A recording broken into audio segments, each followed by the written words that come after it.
Welcome to Pindar Poetry. We hope you learned something new. In this video, I will explain how to make hard jaggery soft. First, let's look at quick methods. You can microwave small pieces for about 10 to 20 seconds. This gently warms it, making it pliable. Another easy way is to grate or shave the jaggery using a cheese grater or a sharp knife. This breaks it into smaller, manageable pieces, perfect for immediate use in your recipes. Next, let's explore heat-based methods. A double boiler is excellent for controlled softening.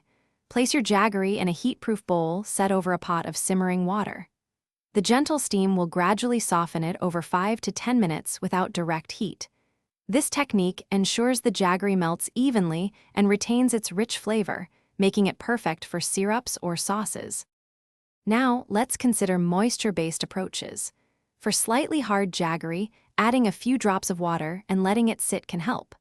For larger blocks, try storing the jaggery in an airtight container with a small piece of damp cloth or even a slice of bread. The moisture will slowly transfer, softening the jaggery over several hours or overnight, making it much easier to handle. Finally, let's talk about preventing jaggery from hardening in the first place. Always store your jaggery in an airtight container. Keep it in a cool, dry place, away from direct sunlight and humidity. This prevents moisture loss and crystallization, ensuring your jaggery remains soft and easy to use for an extended period. Good storage is key to maintaining its perfect texture. Thanks for watching. Consider subscribing if we helped you.